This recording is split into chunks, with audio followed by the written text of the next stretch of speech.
A very good afternoon to you. This is Nigeria's #1 independent radio station, RAYPOWER 95.1 FM Ibadan. Hello and welcome to the news desk. I am Nedu Okorie. In the news, gunmen abduct Anglican bishop, wife, along New Oyo Ogbomosho Road, demands 50 million naira ransom. Oyo government declares 3 days of mourning over Owo massacre. Governor Fayemi says no evidence has linked Owo church attack to ISWAP. And on the foreign scene, US senators announce limited deal on gun violence measures. Details of these stories and other stories shortly.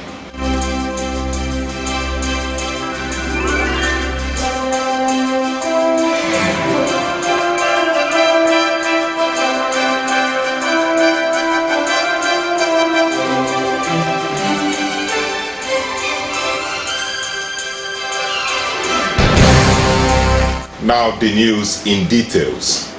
The Anglican Bishop of Jeba Diocese, Kwara State, Right Reverend Oluwaseun Aderogba, and his wife have been abducted by gunmen. The police public relations officer in Oyo State, Adewale Oshifeso, confirmed the abduction in a statement this Monday morning. Oshifeso said the command had swung into action to free the captive and arrest the criminals. According to journalists, his driver was also said to have been kidnapped alongside the couple who were traveling on the New Oyo Ogbomosho Expressway in Oyo State. The bishop and his wife were said to be traveling to Kwara State when their car developed a fault at a lonely section of the road at around 8:30 p.m. on Sunday. Before long, the gun-wielding hoodlums reportedly swooped on them and dragged them into the forest. Quoting sources, journalists reported that the abductors have demanded a ransom of 50 million naira to free their captives. The government of Oyo State has declared a 3-day mourning period in honor of the victims of terrorist attack at the St. Francis Catholic Church, Owo, Ondo State. The decision, according to a statement by the secretary to the state government, Olubamiwo Adeosun, was in compliance with the communique issued at the end of a virtual meeting of the governors of the Southwest states held on June 10, 2022. According to the statement, Governor of Oyo State, His Excellency Engineer Seyi Makinde, has approved that flags fly at half-mast from Monday, June 13, 2022 to Wednesday, June 15 in honor of the slain victims of the Owo Catholic Church attack. At least 3 persons have died with several others injured following a ravaging of houses by a rainstorm in Kankara local government area of Katsina State. The rainstorm started on Saturday and lasted till Sunday. The spokesman for the Kankara local government area, Abdul Karim Sani, also confirmed the incident to journalists on Sunday. He announced that the victims were all buried on Sunday morning according to Islamic rites, adding that staff at the information unit of the council, simply identified as Surajo Sabo, also lost his wife during the incident.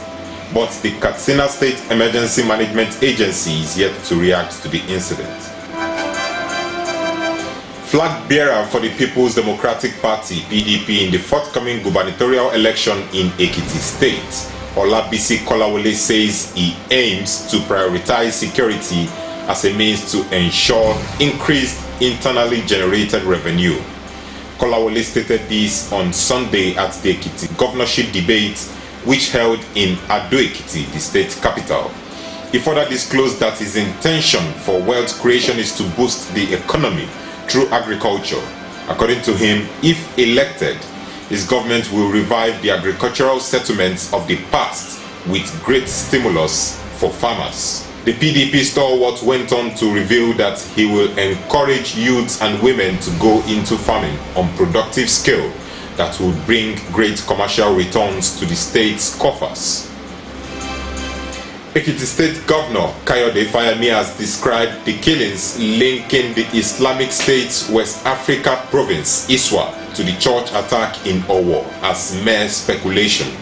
He stressed that no evidence has confirmed that the terrorists were responsible for the attack, which claimed many lives and left several others injured.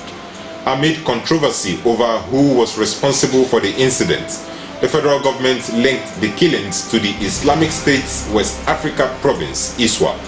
Fayemi, who doubles as chairman of the Nigerian Governors Forum, NGF, believes the position of the federal government is speculation.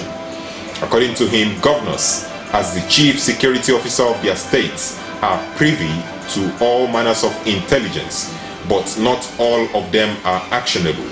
He explained that they have a responsibility to pass such intelligence to the relevant institutions, who are expected to take necessary actions. The Chief of Defense Staff, General Lucky Irabo, on Sunday said citizens must trust the military and other security agencies for the war on insecurity to be more effective.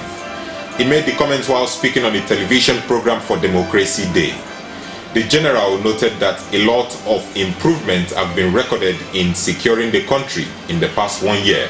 However, he admitted that the desired state of security is yet to be achieved. The Chief of Defense Staff regretted the violent incidents but argued that security agencies have averted several others. He said in the same week of the Owo attack, security agencies had altered what could have been a major attack in Kano and Abuja.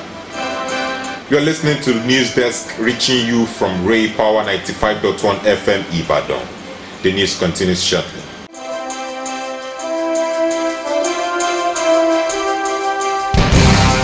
Now the rest of the news.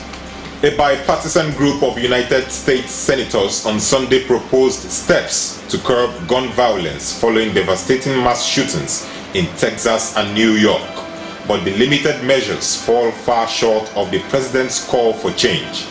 The shooting in May, one at a Texas elementary school that killed 19 young children and 2 teachers, and another at a New York supermarket that left 10 black people dead, have piled pressure on politicians to take action. Republican lawmakers, who have repeatedly blocked tougher measures, are still resisting major changes to gun regulations, instead pointing to mental health issues as the root of the problem. But the new framework notably has backing from at least 10 Republicans, meaning it has a strong chance of earning the supermajority of 60 votes needed to advance in the 100-seat U.S. Senate. The reforms include tougher background checks for gun buyers under 21 years, increasing resources for states to keep weapons out of the hands of people deemed a risk, and adding domestic violence convictions and restraining orders to the National Background Check Database. Moving on to entertainment news. Inspector General of Police Usman Al-Kali Baba has ordered a probe into the alleged shooting of fun seekers at Club Cubana in Lagos by Burna Boy's police escort. Police spokesperson Olumuyiwa Adejobi, in a statement on Sunday, said the officers involved in the alleged shooting have been arrested and are being investigated. Ibrahim, one of the 5 police escorts attached to the musician, was said to have opened fire on Irebami Lawrence and Tolu, his friend, at the club located around Victoria Island on Wednesday. The shooting was said to have occurred after the African giant crooner allegedly made a pass at a lady said to be Lawrence's wife. Lawrence was said to have resisted the alleged advances at his wife by the singer, which resulted in a confrontation between him and Burna Boy's police escort. The probe comes at about the same time when the victim's family called on relevant authorities to ensure justice is served.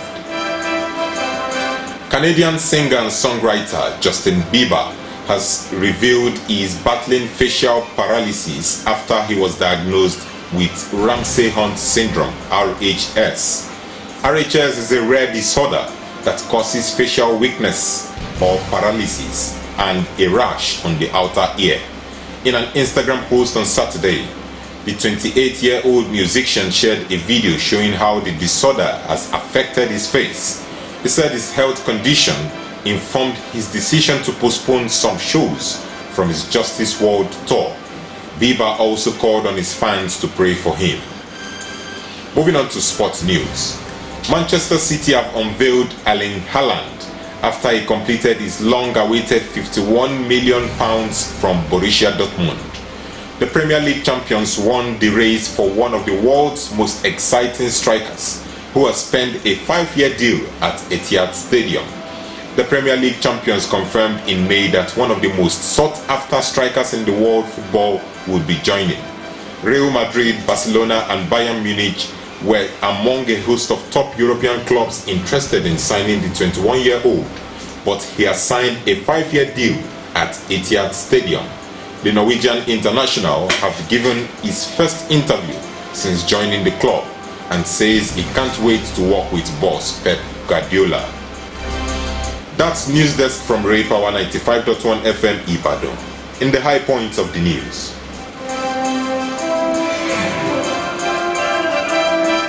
Gunmen abduct Anglican bishop. Wife along New Oyo Ogbomosho Road demands 50 million naira ransom. Oyo government declares 3 days of mourning over Owo massacre. Governor Fayemi says no evidence has linked Owo church attack to Iswa. And on the foreign scene, we told you that US senators announced limited deal on gun violence measures. Follow us on Twitter at RayPowerIB951, on Facebook, RayPower 95.1 FM Ibadan, on Instagram, we are at RayPowerIB951. Send us news as they break in your area to raypower951ibadan@gmail.com. I am Nedu Okorie. Join us at 4 o'clock for Metro News. Good afternoon.